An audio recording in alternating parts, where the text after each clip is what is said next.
j'ai pris le titre provocateur du rôle du laïc comme guide du prêtre. Je vais m'en expliquer. Je signale aussi que j'enseigne au séminaire et qu'il me semble qu'il y a une certaine urgence à prendre place auprès des prêtres, à prendre une certaine place. Qu'il y a des choses qui sont faites, mais d'autres qui sont encore à faire. Quand je suis arrivée toute jeune professeure femme au séminaire, j'étais dans mes petits souliers du fait de mon éducation notamment, qui m'avait appris entre autres à faire la référence aux évêques. Vous voyez à peu près le style, c'était pas du tout comme chez Blanche. J'ai appris à changer de regard, notamment parce que j'avais à enseigner des futurs prêtres. Et puis j'ai beaucoup réfléchi aussi à la question, comme vous tous, du fait de cette crise actuelle. Certes, demeurer dans la crise, mais il y a quand même une certaine urgence que cela ne se reproduise pas.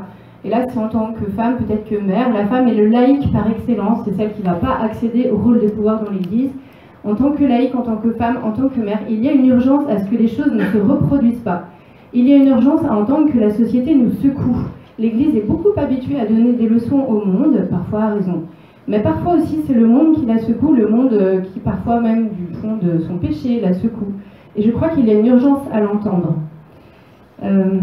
Et donc, je ne peux pas me cacher d'une certaine colère.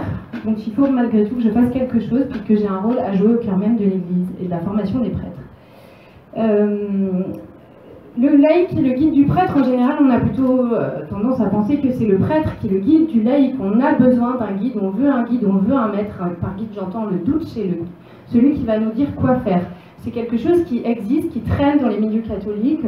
On va voir le prêtre pour lui demander quoi faire, comment vivre, si on doit manger ceci ou cela, quel jour de la semaine, etc. On lui demande ce qu'on doit penser, ce qu'il faut faire. On lui pose des questions embarrassantes sur notre vie privée. Et pourquoi? Parce qu'on le prend pour un saint, pour quelqu'un qui sait et qui vit correctement. Il y a une forme de soumission volontaire parmi nous. Autrement dit, le cléricalisme n'est pas seulement la faute des clercs, c'est aussi la faute de nous, laïcs.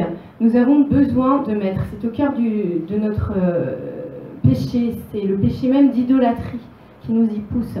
Nous avons un amour de notre servitude. On dit qu'il faut des laïcs, il faut des femmes dans l'Église. Il y a plein de laïcs, il y a plein de femmes dans l'Église. Ou allez vous promener à la maison diocésaine, il y a une grande majorité de femmes qui travaillent. Donc c'est pas le problème qu'il y ait des femmes et des laïcs, il en faut évidemment, c'est le rapport des laïcs et des femmes aux prêtres qui incombe. Et c'est ça qu'il faut changer, et c'est nos propres cœurs qu'il faut changer évidemment. Parce que c'est pas faire du bien aux prêtres que d'avoir cette relation-là à eux. Et donc quand je dis que le laïc peut être guide du prêtre, c'est volontairement provocateur.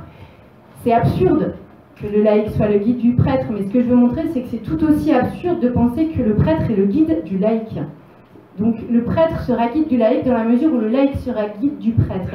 Et je voudrais défendre que la juste relation, c'est cette relation de fraternité. Fraternité parce que le prêtre a à apprendre du laïc comme le laïc a à apprendre du prêtre. Il n'y a pas de rapport hiérarchique dans l'Église, nous sommes tous baptisés, nous sommes l'Église. Et évidemment, nous avons des fonctions propres, nous avons des péchés propres, des tentations propres. Et qui, sinon mon frère, peut m'inviter à ne pas céder à la tentation ou à ne pas pécher? Le prêtre est prêtre par délégation. Seul le Christ est prêtre. Et donc, le prêtre n'est pas une divinité. D'accord? C'est un truisme, mais il faut quand même le rappeler. Il y a un caractère indélébile du sacrement de l'ordre, d'accord? Il est indélébile, donc on dit, du coup le prêtre, il a quelque chose qui le marque à vie, les prêtres à vie, etc. D'accord, il y a un caractère indélébile du sacrement, ça ne veut pas dire qu'il y a une transformation ontologique de la personne. Il ne devient pas quelqu'un d'autre, c'est pas un super-héros qui se transforme en quelque chose d'autre. Il est marqué dans son humanité. De même que nous sommes prêtres par notre baptême.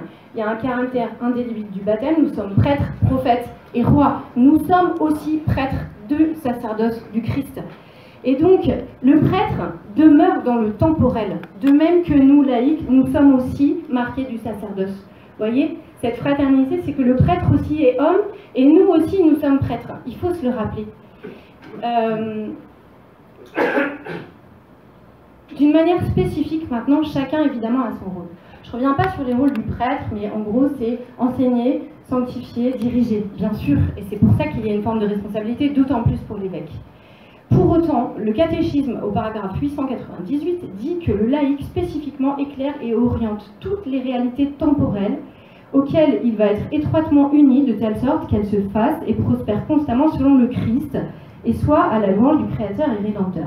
Autrement dit, le laïc chrétien a en charge les réalités temporelles, la société, la vie économique, etc. Mais j'aimerais ajouter qu'il a peut-être, je fais une interprétation, d'accord, sujet à discussion, mais qu'il a peut-être en charge les réalités temporelles de la vie du prêtre lui-même, qu'il a parfois un peu tendance à oublier. Qu'est-ce que ça veut dire avoir un frère? Moi, mon frère, j'ai une certaine relation avec lui. C'est-à-dire que quand il déconne un peu, je lui dis « T'as pas oublié de te laver, t'es pas un peu crade, t'es sûr que t'as un rapport vraiment juste avec la nourriture, etc. » Vous voyez? Eh bien, j'aimerais bien qu'on soit capable, de temps en temps, de rappeler à nos frères prêtres certaines réalités temporelles. Ça serait merveilleux si on était capable de cela. De même qu'ils sont aussi capables de nous dire « Tu déconnes pas un peu avec l'alcool, t'es sûr que ta fidélité... conjugale est vraiment juste et ajustée, etc. » De même que je suis capable d'entendre ça du point de vue des réalités spirituelles, j'aimerais pouvoir parler des réalités temporelles avec mon frère prêtre. Et l'éclairer aussi lorsque, pour les réalités temporelles, il est clair qu'il a perdu un petit peu les notions. Par exemple, la notion de famille. Il y a quand même beaucoup de choses qui ne se seraient peut-être pas passées si véritablement on avait pris la mesure de ce qu'est un enfant de 8 ans. Qu'est-ce qu'un enfant de 8 ans? On a géré les problèmes comme si c'était des classiques problèmes de mœurs de prêtres, problèmes qui ont toujours existé. C'était pas un problème de mœurs de prêtre qui couche avec la bonne du curé, pardonnez-moi. Qu'est-ce qu'un enfant de 8 ans? Est-ce que les prêtres n'auraient pas eu un certain bénéfice à entendre des parents parler de ce qu'est un enfant de 8 ans? Il me semble que voilà, on aurait beaucoup gagné à avoir cette simplicité de partage, de correction fraternelle dans l'Église. Comment suis-je avec mon frère? Excusez-moi, je parle avec une certaine colère, peut-être. Je voudrais terminer sur cette phrase que j'ai trouvée aussi dans le catéchisme de l'Église catholique. Les laïcs sont l'Église. Les laïcs ne font pas partie de l'Église, ils sont l'Église.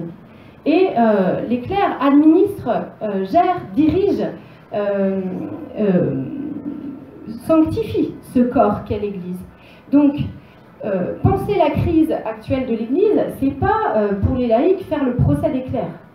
C'est en ça que je partage quand même l'idée d'une culpabilité collective. Pour autant, c'est pas parce qu'il y a une culpabilité collective qu'il n'y a pas une responsabilité de certains. Le mal, il est toujours beaucoup plus grand que les coupables, pour autant ça ne veut pas dire qu'il n'y a pas de coupable. Ça c'est important de le penser. Il y a toujours plus large que le coupable, mais ça ne disculpe pas le coupable. Donc je pense qu'à la fois, il faut qu'on porte une certaine responsabilité collective et qu'en même temps, on ait le sens de la justice les uns pour les autres. Et donc la justice de la correction fraternelle, c'est de savoir dire à son frère, là, tu déconnes. Là, il y a quelque chose de pas clair. Voilà. Et les clercs le font pour les laïcs. Pourquoi les laïcs ne le feraient pas pour les clercs? Je termine sur la tentation d'idolâtrie qui en fait nous guette tous. Nous aimons avoir des idoles. Nous avons fait de nos prêtres des idoles. Nous avons peur de notre liberté d'enfant de Dieu, de notre liberté de baptiser. Et je pense qu'en exerçant réellement la fraternité entre nous, eh bien, nous sortirons peut-être, en tout cas nous progresserons par rapport à cette tentation d'idolâtrie. Ça finira peut-être par passer notamment dans l'abandon de ce que le pape François essaye de nous faire abandonner, les monseigneurs par-ci, les couvertes par-là, et les baise-mains, voilà. C'est des symboles, évidemment, mais il me semble qu'on peut commencer à se libérer des oripeaux du pouvoir temporel du prêtre.